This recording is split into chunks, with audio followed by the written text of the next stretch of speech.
আলোচনার বিষয় হলো শয়তান মুমিনকে কিভাবে ফিতনার ভিতর ফেলে দেয়, কিভাবে ধোঁকার মধ্যে ফেলে দেয়। এই বিষয় নিয়ে আপনাদের সামনে কিছু কথা আলোচনা করব। আল্লাহ সুবহানাহু ওয়া তাআলা যখন মানুষ সৃষ্টি করলেন, অর্থাৎ আদম আলাইহিস সালাম এবং হাওয়া আলাইহিস সালাতু ওয়াস সালাম দুইজনকে সৃষ্টি করলেন। সৃষ্টি করার পরে জান্নাতের ভিতর রাখলেন। কতদিন কত সময় এটা মহান রব একমাত্র জানেন। জান্নাত থেকে যখন বের করে দেওয়া হলো, দুনিয়ায় আসলো, আবার আদম আর হাওয়া আলাইহিস সালাতু ওয়াস সালাম দুইজন একত্রিত হলো। লম্বা চওড়া কথা, সূরা আরাফের ভিতরে এ ব্যাপারে বিস্তারিত আলোচনা করা হয়েছে। আদম আলাইহিস সালাম আল্লাহ পাকের কাছ থেকে বিশেষ কিছু হাদিয়া তোহফা পেলেন। ইবলিস যখন বহিষ্কৃত হলো, সেও দুনিয়ায় আল্লাহ পাকের কাছে ইবলিস আরজি করলো, আল্লাহ আমি হাজার হাজার বছর ইবাদত বন্দেগী করেছি, আমি এর বিনিময়ে কিচ্ছু চাই নাই। যেহেতু আমি একটা আদেশ অমান্য করার কারণে আমাকে যেহেতু দুনিয়ায় দিয়েছো, তো আমার ওই হাজার হাজার ইবাদত বন্দেগীর যেই যা পুরস্কার হয়, ওই পুরস্কারটা আমাকে দিতে হবে। আল্লাহ বলল, ইবলিস তুই কি চাস বল। ইবলিস বলল, আল্লাহ আমাকে কিয়ামত পর্যন্ত হায়াত দাও। আল্লাহ কয় মঞ্জুর। এরপর কি? ইবলিস বলল, আল্লাহ আমি মানুষের শিরা উপশিরা প্রতিটা লোমের গোড়ায় গোড়ায় যেন পৌঁছাতে পারি, এরকম ক্ষমতা আমাকে দাও। আল্লাহ পাক বললেন মঞ্জুর। আমি যখন ইচ্ছা যে কোনো আকৃতি ধারণ করতে পারি, এরকম শক্তি আমাকে দাও। আল্লাহ বলল মঞ্জুর। এভাবে অসংখ্য বিষয় ইবলিস আল্লাহর কাছ থেকে নিলেন, হাজার হাজার বছরের ইবাদত বন্দেগীর বিনিময়। এবার ইবলিস উঠে বলতেছে, আল্লাহ তোমার জাহান্নাম তুমি বৃদ্ধি করতে থাকো, তোমার সব বান্দাগুলোকে মানুষগুলোকে আমি জাহান্নামে নিয়ে যাব। আল্লাহ পাক বললে, ইবলিস শোন, আমি আমার বান্দাকে ততক্ষণ পর্যন্ত ক্ষমা করব যতক্ষণ পর্যন্ত ওই বান্দা শেষ নিঃশ্বাস ত্যাগ না করে, অর্থাৎ মৃত্যুর গড়গড়া পর্যন্ত মুখ দিয়ে কথা আসতেছে না, অন্তর দিয়ে যদি ইস্তেগফার করে, আল্লাহ পাক বলেন আমি আমার বান্দার ভুল ত্রুটি ক্ষমা করে আমি তাকে জান্নাতি বলে ঘোষণা দিয়ে দেব। ইবলিস প্রতারণা করবে, এটাই স্বাভাবিক। এজন্য নাস শব্দের অর্থ হলো ভুলে যাওয়া, ভুলের সাথে সম্পৃক্ত হওয়া, ত্রুটিযুক্ত কাজ করা।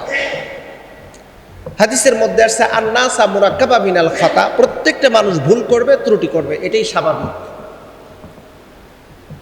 নাস শব্দের অর্থ হলো আমরা জানি মানুষ, কিন্তু হাকিকাত অর্থ হলো নাস শব্দটি নাসিয়া মাজদার থেকে উৎপত্তি। এর অর্থ হলো ভুল ত্রুটির সাথে সম্পৃক্ত হওয়া। মানুষ মাত্রই ভুল করবে, এটাই স্বাভাবিক। তো শয়তান মানুষকে ধোঁকা দেওয়ার বেশ কিছু ফাঁদ তৈরি করে রাখছে, যেই ফাঁদে মানুষ পাড়া দিলেই ধোঁকায় পড়ে যাবে। আর ধোঁকায় যখন পড়বে তখন ফিতনার ভিতর পড়বে, ফিতনার ভিতরে যখন যাবে অলরেডি সে জাহান্নামের দ্বারপ্রান্তে পৌঁছে যাবে। অসংখ্য ধোঁকার ফাঁদ। এর মধ্যে কয়েকটা ফাঁদের ব্যাপারে আল্লাহ পাক উল্লেখ করলেন, মুমিনদেরকে সতর্ক করলেন। ইয়া আইয়ুহাল্লাযীনা আমানু ইন্নামাল খামরু ওয়াল মাইসিরু ওয়াল আনসাবু ওয়াল আজলামু রিজসুম মিন আমালিশ শাইতান ফাজতানিবুহু লাআল্লাকুম তুফলিহুন। আল্লাহ পাক বলেন, ও ঈমানদারেরা, নিশ্চয়ই মদ, জুয়া আর মূর্তি বানানো, রিজসুম মিন আমালিশ শাইতান, এগুলো কিন্তু শয়তানের কাজ।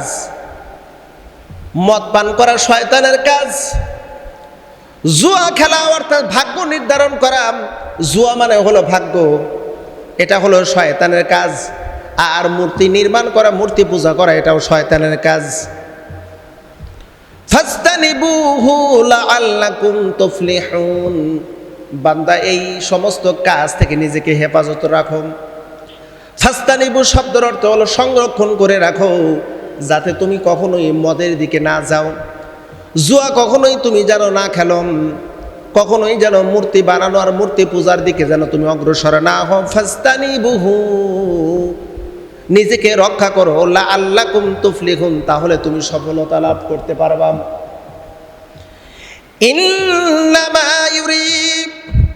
ইন্নামা ইউরিদু শাইতানু আন ইউকিআ বাইনাকুমুল আদাওয়াতা ওয়াল বাগদাই ফিল খামরি ওয়াল মাইসির। আল্লাহ পাক বললেন, নিশ্চয়ই শয়তান এই মদ আর জুয়ার মাধ্যম দিয়ে আদাওয়াতা, শত্রুতা তৈরি করে দেয়। বাগদা শব্দের অর্থ হলো গোলমাল, ফিতনা, ফাসাদ। বাগদা শব্দের অর্থ হলো একে অপরের প্রতি হানাহানি, মারামারি, দলাদলি করা পর্যন্ত তোমাকে পৌঁছে নিয়ে যাবে। শব্দের অর্থ হলো এমন কঠোরভাবে তোমাদের উভয়কে উপস্থাপন করবে। মদ আর জুয়ার কারণে, মদ খেলে মানুষের সেন্স বিকৃত হয়ে যায়, আর জুয়া খেলতে খেলতে টাকা পয়সা সব বিসর্জন হয়ে ওর মস্তিষ্ক নষ্ট হয়ে যায়, যার কারণে একে অপরের মধ্যে শত্রুতা সৃষ্টি হয়ে যাবে। আল্লাহ পাক বলে, ইন্নামা ইউরিদু শাইতানু আন ইউকিআ বাইনাকুমুল আদাওয়াত, একে অপরের মধ্যে শত্রুতা বানায় দিবে মদ আর জুয়ার মাধ্যমে। ওয়া ইয়াসুদ্দুকুম আন যিকরিল্লাহ ওয়া আনিস সালাহ। বান্দা শুধু তাই নয় রে, আমি আল্লাহর কাছ থেকে, আমি আল্লাহর স্মরণ থেকে, জিকির থেকে তোমাকে মাহরুম করবে, আর তোমাকে নামাজ থেকে দূরে রাখবে। মদ আর জুয়ার মাধ্যমে নামাজ থেকে বান্দাকে দূরে রাখবে, আর আল্লাহর স্মরণ থেকে বান্দাকে দূরে রাখবে মদ আর জুয়ার মাধ্যমে। এটা হলো শয়তানের মূল হাতিয়ার, এটা হলো শয়তানের মূল হাতিয়ার। ফাহাল আনতুম মুনতাহুন। আল্লাহ পাক বলেন ফাহাল, হাল শব্দটি বলেন, প্রশ্ন করলেন। ফাহাল আনতুম মুনতাহুন, ও বান্দা তুমি কি জানো ওই শয়তানের মূল মন্ত্রগুলো সম্পর্কে তোমার কি কোনো জ্ঞান আছে নাকি? তুমি এ ব্যাপারে অবগত আছে না? বরং তোমাকে কি করতে হবে? ওয়াতিউল্লাহ ওয়াতিউর রাসূল ওয়াহদারু ফাইন তাওয়াল্লাইতুম ফা'লামু আন্নামা আলা রুসুলিনাল বালাগুল মুবিন। বরং শয়তানের পদস্থলন অনুসরণ না করে, ওই শয়তানের মূল মন্ত্র অনুসরণ না করে, বরং ওইগুলো অনুসরণ বাদ দিয়া আল্লাহর অনুসরণ, আল্লাহর আনুগত্য করো, রসুলের আনুগত্য করো। ওয়াহজারু ফাইন তাওয়াল্লাইতুম ফা'লামু আন্নামা আলা রুসুলিনাল বালাগুল মুবিন। বরং আমার রসুলের সুস্পষ্ট যেই সমস্ত আয়াত নিদর্শন আছে, যেগুলো আমার রসুল তোমাদেরকে দিয়েছে, সেই ব্যাপারে তোমরা অবগত হও, জ্ঞান রাখো, তাইলে তোমরা নাজাত পাওয়ার সম্ভাবনা আছে।